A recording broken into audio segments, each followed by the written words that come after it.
Good morning, Mona. Welcome to Climb. Thank you very much for joining us today. Well, good morning. Thank you for having me. So, I'm excited I was at in your store, about 3 months ago, 2.5 months ago, some of my time flies.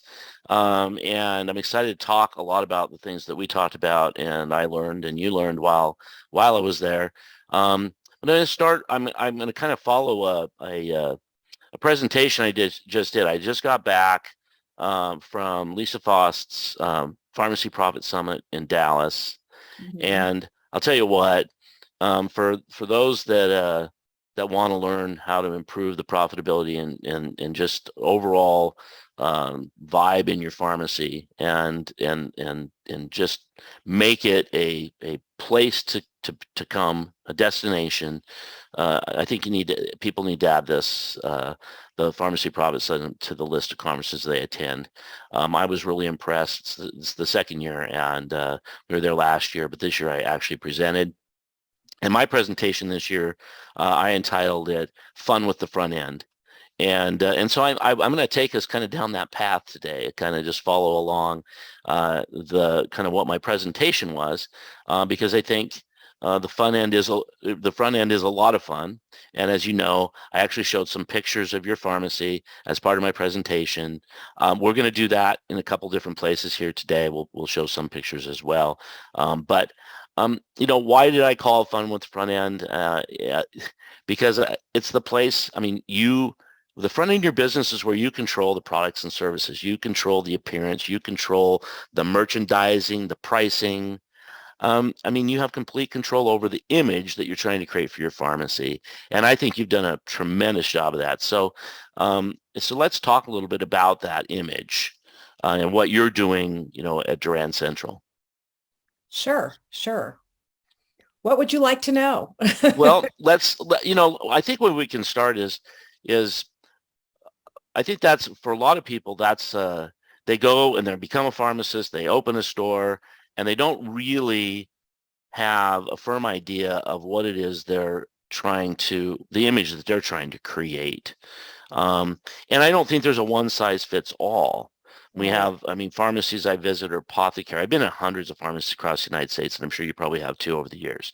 But some are apothecary and they're very clinical and they have a very small front end and they're carrying 100 SKUs. Okay, so an image they want to create, I think, is different than an image with a pharmacy that has a very large front end. But also, what are you trying to do? Because I think in that case, there's two sides of the business. So, what are you trying to accomplish? What are your goals?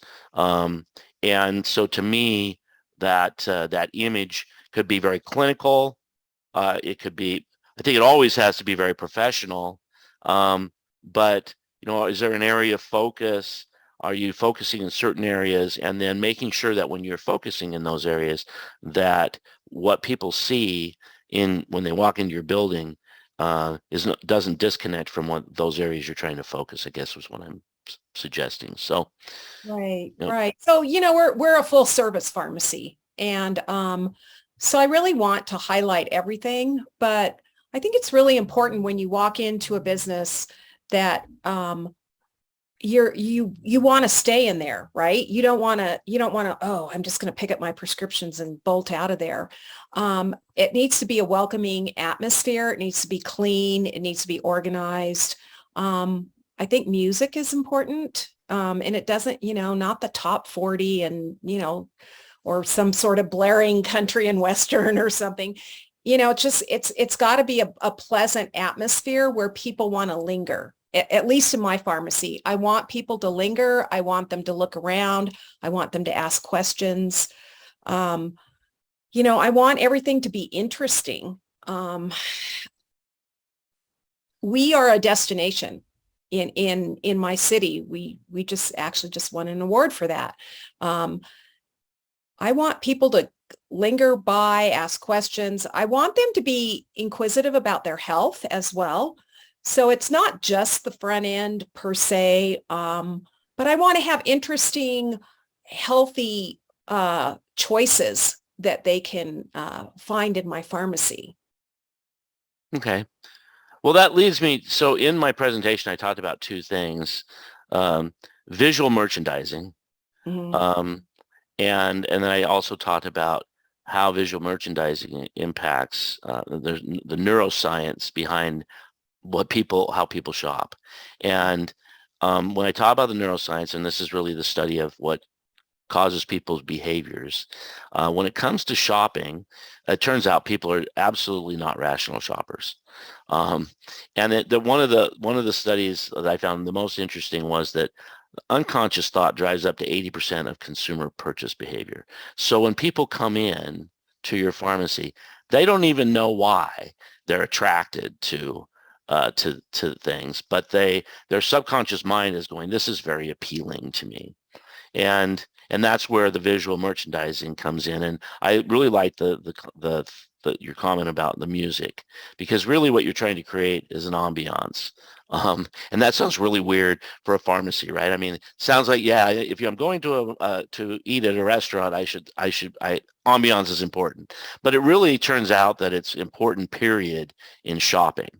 Um, so I want to show at this point, I just want to show a couple of pictures of the front end of your pharmacy uh, where where you've done, so you don't have much in the way of aisles. There's really not aisles. No. And it's got a boutique feel to it, and so these pictures show that. So we're gonna just very quickly here. I'm putting pictures up on the screen now, and and you can see this is a beautiful display. This is also really nicely displayed. Um, and again, in this one, you're not seeing any aisles, right? You're just seeing beautiful displays that really show off the product. Um, and one of the things that neuroscience is also showing is that when you do things like this and you display things on wood shelving and wood units, people believe automatically, they think that it's a more a higher quality product that can drive more revenue, that they're willing to pay more for. And there's doesn't even have to be true. It's just how you display. So that was one of the things that really struck me when I came to your store. Um, Now, I think when I go into the average pharmacy, they've got normal aisles and metal shelving. So, if I'm the people that are listening to this and this at the presentation, I said, yeah, I'm not suggesting you have to do a complete remodel of your store on day one. Okay. If you have aisles and shelves, you don't have to do that. And I'm guessing, well, I'm not guessing because I know from conversations we had at dinner and while I was in your store, this didn't happen overnight No. at, at Duran Central either. No, we had metal shelving when I first took over, and we had aisles, and they're very heavy metal shelving, I might add, and the kind that sticks to the floor of your pharmacy when you try to move it. And so little by little, I started changing that out because I wanted to set myself apart from Walgreens and Walmart and CVS because I'm in a fairly large city. So I needed to set myself apart. So we did. We started thinking about it, and almost all of my fixtures now are a light oak looking wood fixture, and all of them have wheels. And we reset our store continually. We move things around because I have found, I've studied a lot about the neuroscience of things. And when you move things, even if you just move them 3 feet, people, you get a whole nother look, and people Yeah. will walk up to you and say, oh, wow, I didn't know you carried shaving products. Well, we've been carrying shaving products for 10 years. And I just moved it 2 feet and they noticed it. Yeah. So those are things that, we do. We change up our displays all the time. They do it in the grocery store. You go to the grocery store and you're looking for something and it's not in that aisle anymore. They Yeah. want you to walk past other aisles, hoping that you'll pick up things. And I kind of do the same thing. Yeah, and I learned this a long time ago too, that when I was younger and working in my parents' pharmacy, um, you could have something that isn't selling at all in one location and just move it to another location, like you just said, 2 feet away or just in another part of the store, and suddenly it's selling like hotcakes. So it's very fascinating, but the reset is so important. And um, and it also keeps, as you said, it keeps things interesting because people have especially when there's aisles, people have a pattern um, of how they walk aisles. And so there are aisles that people just simply don't walk. And usually it's on the exterior aisles, right? Right. If the entrance pushes them to the middle, they stay in the middle. And so moving things around is important. And I think the boutique approach uh, in the pharmacies I'm seeing that are the most successful with their front ends, they're using more of a boutique approach to set themselves apart. So um, there's when a person is thinking about all of this and going, I'm overwhelmed. What am it sounds like I have to completely change my pharmacy. And even though you say you did it in small steps, there are some things though that I do notice in pharmacies that they can do uh, without really costing them anything. And the number one thing that I see that really is unfortunate is it's not clean, and it's not just isn't it clean, it's also cluttered. um it doesn't look professional. And then also another thing you see a lot is bare shelves. uh you know and so see one of this, one of that, one of this, one of that, and these are things that you can control. Oh yeah. Oh yeah. For instance, and that was one of the problems we had with those big metal fixtures. They were really deep, and I didn't need 10 bottles of Tylenol on my shelf because I wasn't selling. It would Right, expire, right, So I realized that I needed to have a shorter depth in my shelves. That way I could put two things on there and it still would look full. So that's something I did in the sort of the OTC section, pharmaceutical type things. hmm, And then in other areas of the store, I felt like, oh, I really need to impact this. I need to show people I believe in this perfume, let's say, or this body lotion. So instead of buying two, we buy 12 or 24 and we make a big giant display. And I found that impacting certain items makes a huge difference. People are like, wow, this must be great. right, They're healthy on this one. But cleanliness, hands down, it has to be clean. It has to be fronted, has to be organized, make a little bit of sense. Otherwise, if it's cluttered and dirty, people just don't want to shop. So right. Well, important. and the cluttered and dirty says something else too. So, you know, if you go into a business that's cluttered and dirty and they're offering you vaccinations, are you, I mean, to me, I would be going, maybe Right. not, right? I don't think I'm too interested in vaccinations here, where the place is filthy. So I think that's another part of that whole image thing, right? That it plays into your entire business. And I think that's what the front end can do for you is it sets this image that then can be projected. The person will just subconsciously project onto your entire business, the back end as well. Um, so one of the things that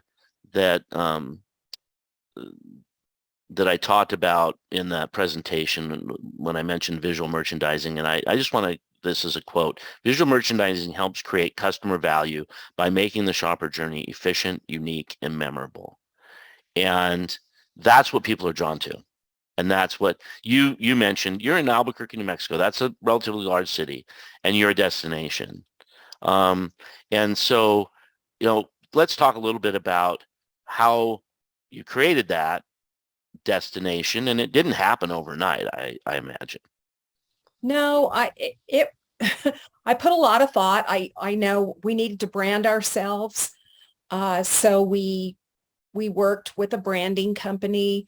We really worked hard to change our image instead of being a tired, kind of rundown looking pharmacy. We needed to up our game a little bit. So we got a branding agency. They helped us with the brand. We changed our sign. We started changing our fixtures.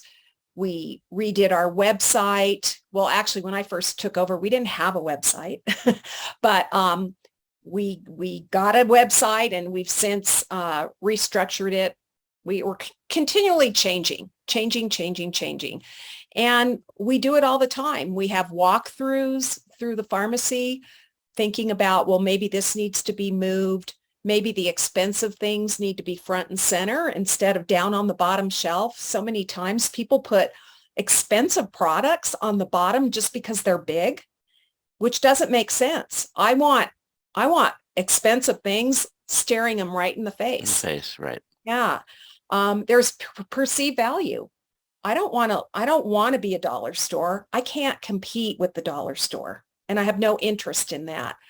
But there are certain items that if you mark them too low, there's a perceived value, and you need to up your game, up your prices a little bit. I think pharmacists are very scared about raising their prices, very scared. And I sell $3 chocolates and I can't keep them in stock. And they're little, little truffles. But I've got them front and center. I've got them in a really nice lighted case. It's clean. It's full. And I turn that all day long. And I had a couple of those while I was there. Resist, right? That's for sure. Resist. Well, and it's, and it's so smart. It's right there at the checkout counter, right? So it's not, you can't miss it. There's no way to get out of the store if you're buying anything without seeing those things. And yeah. Right. And I think a lot of times people have perceptions, in the pharmacy particular. Oh, well, I'm in a very low income area and they would never buy those chocolates. That's ridiculous. Well, that's wrong. And you should never make those assumptions about anybody, because everybody's got priorities, right? And you just need to educate people about products, and you need to show them, have products there. It's up to them if they're going to buy it or not. It's not, you can't just decide, oh, they're not going to buy those, they're too expensive. Well, no, everybody likes to treat themselves occasionally, and they will. Sure. I'm in a low income area as well. So, I think that's important. Boy, there are like 10 things now that I want to talk about, and I'm probably not going to remember them all. So I'm going to come back to the website at some point here in a little bit. But the one of the things that I noticed in your pharmacy, excuse me, in the prescription department at the pickup counter, was that you right there you have a high-end line of vitamins and supplements.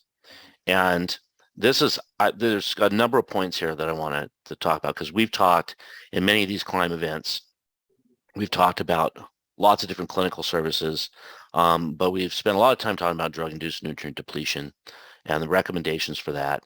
And there's, I think, for success to happen, you have to have a high-end product, because some of this stuff just doesn't actually work.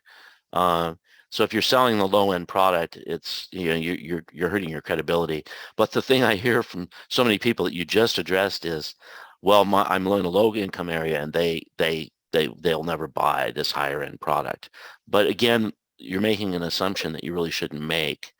And I also, well, I'm going to let you comment, and then rather than me just talking here, I'll let you comment on that. Well, yeah, we also do drug-induced, nutrient depletion, all of that stuff. Everybody's heard about that. We've talked till we're blue in the face about that. But I think it's very interesting it's about educating your patient. Education. Hey, did you know? And you don't have to, it doesn't have to be a hard sell, but you start educating them. And then they start thinking about it. And, I've had people come back and thank me for putting them on CoQ10, because they're on cholesterol medicine and they can barely walk. You can't assume that people aren't going to buy it.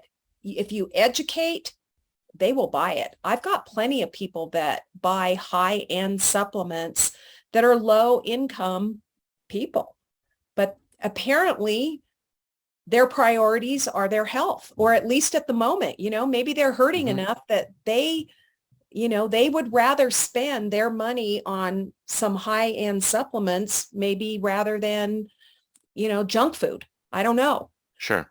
But we just can't make those assumptions. I think it's very important. And, that's what we've seen from the ones that are successful with that kind of a program. But the thing, one of the, and I love that, don't make that assumption. And the other is, I really like how you did it. You display it right there. So when they're picking up their prescription, you can discuss it and it's right in front of them as well. And I think that's part of that whole, when you are looking at what your goals are, when you're trying to create your image, there has to be a connect, between what you're saying and what you're doing and the image you're creating. So to me, that's a picture that really resonated with me because it's right there. Right. For instance, Brad, I put all of the stuff I believe in, I put it front and center, because then I can, I said, well, that's why I've got it right here, because I think it's very important and I want people to see it. The other thing is I've got a branded extracts and supplements that I put my name on it. And I've got, I don't know how many, 8 feet of that product. And I always tell them, I don't put my name on anything that I don't believe in. And my name is on this. I believe in this product. And so that is also very important. Well, and, there's a great example of using, people already feel the pharmacists are the most trusted profession there is. So now you're able to take that trust and put your name on something and say, hey, yeah, absolutely. That's amazing marketing and great thinking, and you're you have credibility, so you can do it and people listen. So that's terrific. Now, one of the things that I wanted to talk about was OTC and HBA items. So I'm not going to hammer. I'm not hammering, and it's no intention for me to hammer on the drug wholesalers, the big three, or any drug wholesaler. But they definitely want you. They're going to give you planograms, and they want you to buy their products and services and display them. But the reality is, and this is a question I ask, and it's really fascinating when I ask this question to pharmacists or to pharmacy owners. Who's your biggest competitor? Now, there isn't one necessarily right answer, but the one that I never hear, which shocks me, is the grocery store. And I'm like, wait a minute. Most likely, the grocery store is your biggest, for your front end, your biggest competitor, because if you have OTC HBA items, because like for me, I'm not on any meds. I shop to the grocery store once a week. Guess where I buy my shampoo or my Crest or my deodorant? At the grocery store, or my Tylenol, not at a drugstore, because I don't ever have a reason to go to the drugstore unless there's unless it's a destination for me. There's nothing drawing me in there, and I shop convenience wise, and I don't even care about the price. I'm not price sensitive. It's more about convenience. So what did you do? I'm assuming when you took over and you had all the metal shelves, you were carrying a much bigger supply of OTC HBA than you do today. So how did you decide what to do there? Well, for one thing, I knew people weren't coming to me to buy shampoo, things like that. I mean, either you're going to Costco or you're going to the grocery store, right? Mm-hmm. Or maybe the dollar store, but a lot of people go to Target and Costco to buy those types of items. You've got a wide variety of choice. And I started doing my numbers. I started looking and I realized that, wow, I sell, one bottle of shampoo a month. People weren't coming to me to buy shampoo. They might come in to get a prescription and say, oh, I need some shampoo. Let me just grab something. Or, oh, I need some Tylenol. I'll just grab it, because I'm here. Convenience, just like the grocery store. And one comment on that before you continue. That's why you can raise the price. Okay. Oh, absolutely. Because All of you, I know all the pharmacists are probably with one of the big three, right? Well, if you do a little diving into that, they have planograms or whatever, and you can set your prices, I don't know, 3 or 4 different increments right. of pricing. I always tell them I want the highest, whatever it is, the resort pricing. You give me that pricing because they're not coming in. It's convenience. It's convenience, all of those types of items. They're coming in to get their prescriptions, picking something up, convenience, or they're seeing something interesting. And that's where I want to capture. I want my front end to be interesting. I don't want to carry every line of Crest and Colgate and all of that. I carry Marvis toothpaste, something different. And I sell a lot of it now. People like it. It's something different. It's a little bit costlier, but they're not going to find it in Costco, and they're not going to find it at the grocery store, and they're not going to find it at Target.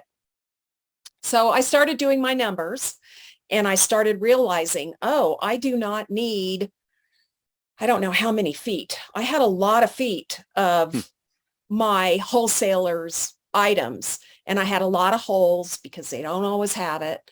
And I got rid of the planogram business because that was not helping me, and it was just messing up my shelves all the time. And now I'm down to, I don't know, I might have 12 feet of my wholesaler OTC items. And the rest of it, I've got other items that have a much better profit margin, and I sell a lot more of. Yeah.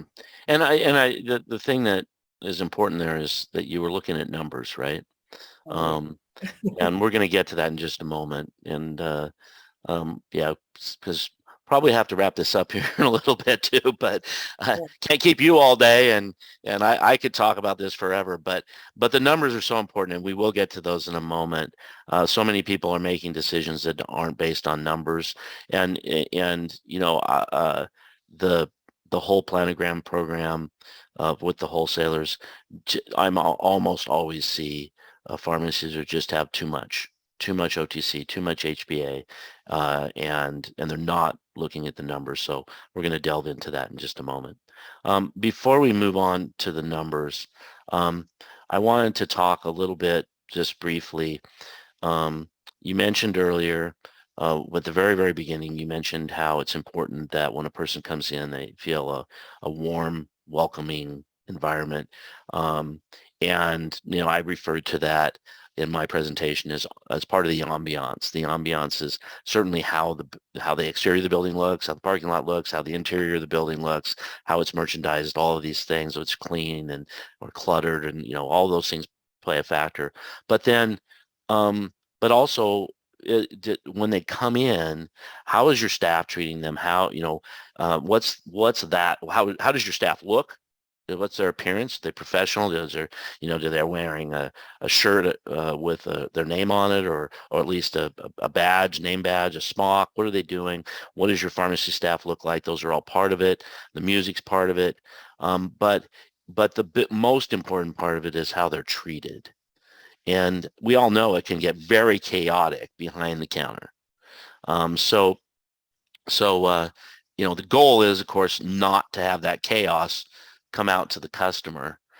So do you do, well, I'm putting you on the spot on this one, but you do store meetings, and do you do some training on this? Yes, we do regular store meetings. We also do departmental meetings, manager meetings. Sometimes I think we do too many meetings, but yeah, in everybody's position statement, it says the customer has to be greeted when they enter the premises. And so we really concentrate hard that the minute that door opens, hi, welcome to Duran's. How are you today? That kind of thing. And we try to do that very consistently. Yeah. And I definitely noticed that while I was there. So yeah, I think that that warm welcoming thing is so important, and I think it gets lost a lot of the times when I walk into a pharmacy and it's so chaotic in the back, behind the counter with just everything that's happening, and that it gets lost on the staff. They're so focused on that they don't focus on on making it a pleasant experience, and that really again ties into this whole subconscious thing that's happening. I mean, people consciously are going to know they weren't treated properly, but there's a subconscious thing that's happening because they're hearing what's going on, right? Right. I mean, You know, we even have a greeter for part of the day, and that's all they do. They gotcha. stand right by the door and they greet everybody that comes in. And we try really hard to learn people's names and get to know Sure. them and talk Yeah. about And that's things. one of the advantages of community pharmacy, right? Is you Yeah, get to do that. right. So, um, okay. I'm going to move on for just a second. We're going to show your website. Now, I know you said you're going to be redoing the website. We I'm review really, a lot of things all day. I want to focus on just one thing though. So on your website, you have what I really thought was great marketing. You do MedSync, but you don't call it MedSync. Right. On on your website, you call it the what was it? You One call it trip the there. yeah, the one trip care pack. And I thought that was really great. And it just really shows, to me, it shows here on our website, we have these different things. You talk about the one trip care pack. You talk about your wellness program. You talk about a nutraceutical program. And then you list all of your clinical services, but it's right. I think the important part here is right there on the main on the main screen, along with your store hours, your number, easy to contact. Um, and I think that for me was the thing I want to drive home for people. So many people don't. There's still a lot of pharmacies that don't have a website, or if they do, it is so basic that it doesn't give them anybody any information, and it doesn't really bode well. Doesn't speak uh, well for your pharmacy because it doesn't give a good impression. To me, yours gave a very good, solid impression, but I really like that it also stays right in line with what the image you're trying to create uh, for your pharmacy. So what are some of the changes that you think you're going to be making? Well, we just recently put a button on our website to make an appointment, a Okay. pharmacy appointment. And when you click on it, it gives you a variety of things that you can make an appointment for, and mostly vaccines, point of care testing, all of those kinds of things. And we were really thrilled because the other day somebody went in there and made an appointment for their hemoglobin A1C to have a consult with the pharmacy. And another person made a vitamin consult. And I think they were going to make a vaccine appointment, and then they saw all these other services that we did, and they were intrigued and decided, wow, I think I'm going to do this. And they made appointments. And so we picked up some revenue just by having it there front and center. So I'm pretty excited about that piece. Yeah, that's terrific. And again, that shows the importance of having that presence, and then suddenly you're doing things that you weren't able to do before, and that you're drawing people in that weren't there before. Um, so and I think one of the things that one of the other things I talked about, and just very briefly in this, was what I think is probably, when it comes to talking about marketing, the truer words could not be spoken. In the comment was, it's not the media, it's the message that creates a successful marketing campaign. And and so no matter what you're doing, print or TV, radio, or social media, or your website, whatever. It's really the message, and it has to be cohesive with what they're seeing in the in the brick and mortar. And that's one of the things that you're doing really well. But again, I see so many that are not doing those kinds of things, and I think that's a great example of one of the things that can come from having a solid website. Um, there was a I also, from your website, I went to your Facebook page, and there's tons of fun photos in there. And I go to so many people's social media sites, and there's nothing there, or the last post was 3 years ago.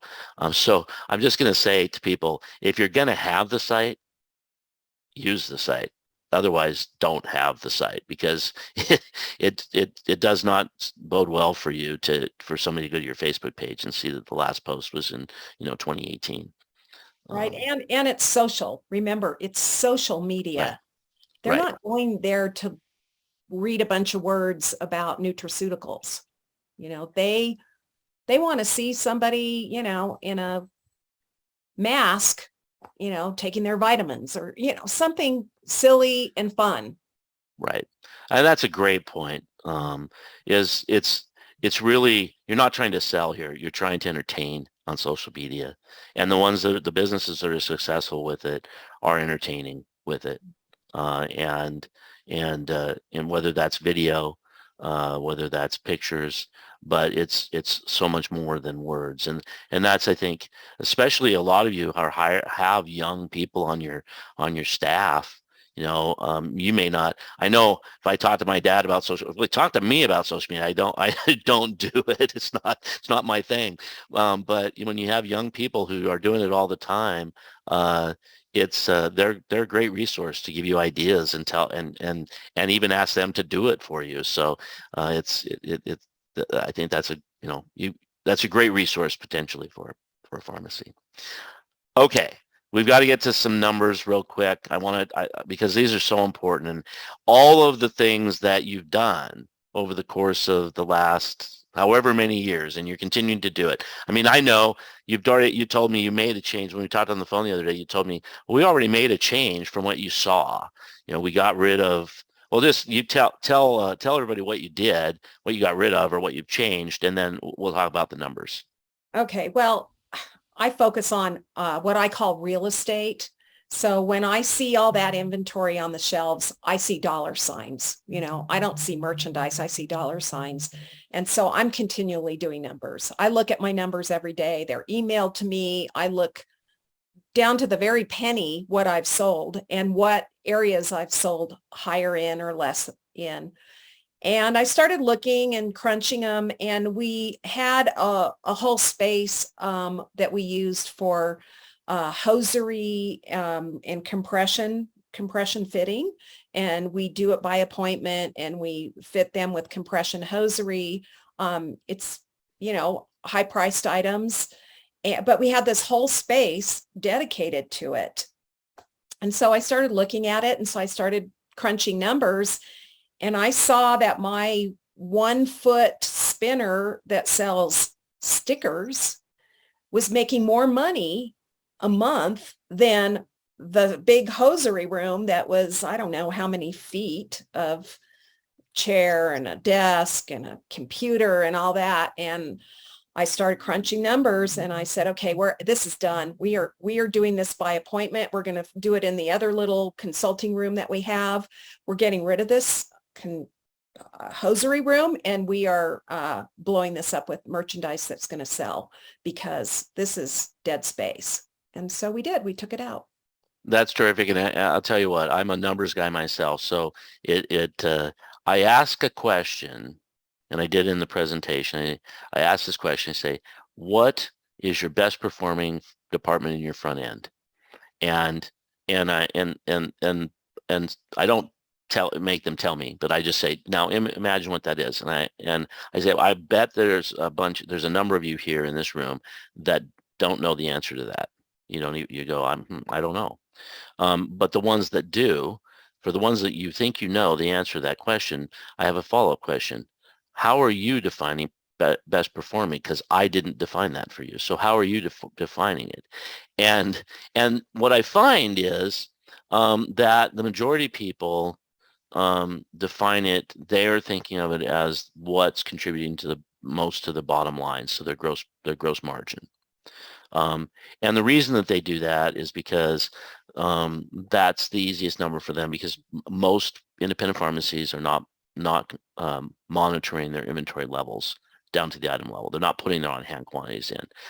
Having done this for 23 years, having, a couple thousand independent pharmacies on our system, I know that we roughly 20% are really doing inventory control.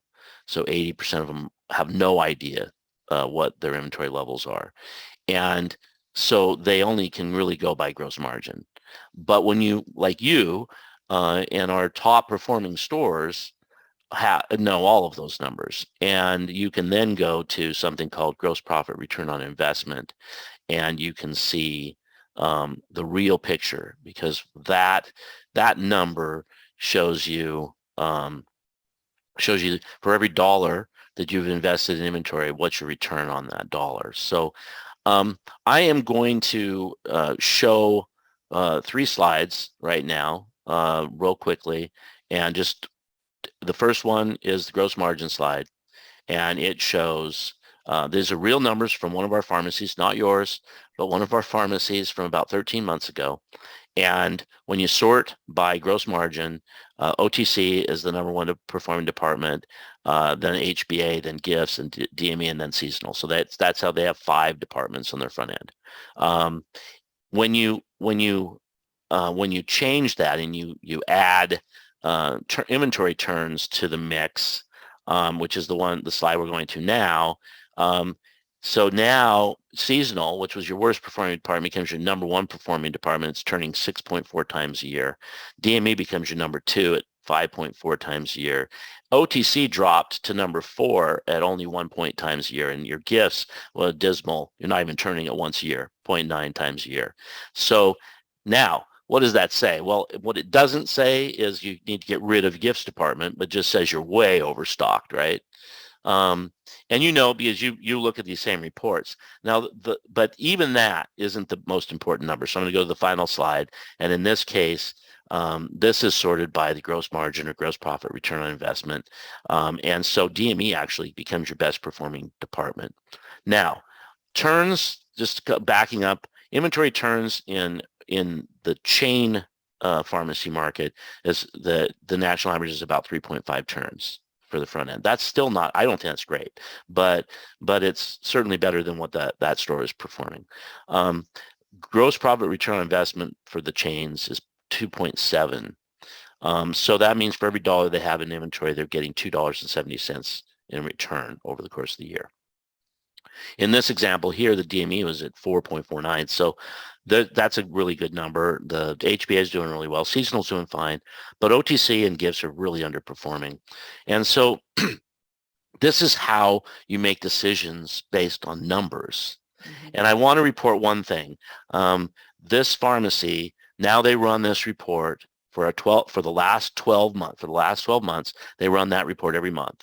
And then they compare to see if their gross margin return on investment is improving, and they're making those incremental changes. They're drilling down in the department, like the OTC department, for instance. They drilled down and they found exactly what you found. They had too many products, shampoos that nobody's buying.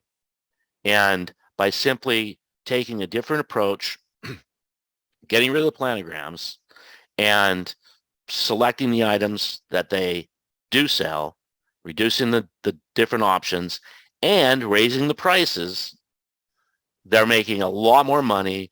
And today that store overall 12 months later is reporting an overall store gross margin return on investment of 3.5. And for their gifts, they did a huge sidewalk sale, reduced some pricing, but never even close to below cost. But because they marketed this big sidewalk sale, guess what? People came, they found the store they had never been in. I mean, it's exciting stuff. for me. I think it's awesome. Yeah. It's very exciting, especially if you look at your numbers. I mean, so many times I'll hear one of my staff members, "Oh yeah, we're selling so much of that stuff. We need to reorder," and I'll say, "Well, let's run a report. Let's just see." And sometimes they're not right, or they're saying, "Oh no, that's been sitting on the shelf. We never sell that." I said, "Let's run a report." The numbers don't lie. That's exactly right. The numbers don't lie. Yeah. In fact, do you remember the days of Promotions Unlimited? Oh, you're I killing me. used to go into pharmacies that use Promotions Unlimited, and I would say, so how does this product do?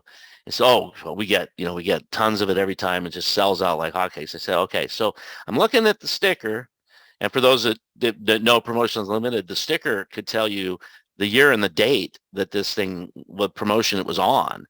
So I would go, well, then why has this product been sitting here for 2 years? Right. Yeah, and the numbers don't lie, but our brains do, Mhm. when we completely underestimate the amount of time that's gone by. So having this information in your POS system and using those numbers is so, so important. Well, thank you so much, Mona. This has been a lot of fun. Thank you. Uh, hopefully very informative for everybody. I hope we didn't take too long, and I appreciate you being on, hanging in there with us for, I think it's been about 45 minutes or so. So, do you have any parting words of wisdom for our listeners? Oh, the biggest thing is really do your numbers. It really helps, and be willing to change. Go out there and cut those shampoos. I only sell 2 shampoos, by the way, 2. And they're not big sellers in my pharmacy, but they're there for convenience. So Sure. do your numbers. It really makes a difference. Well, thanks again. I really appreciate it. Thank all of you for listening as well. Have a great day. Bye. Bye.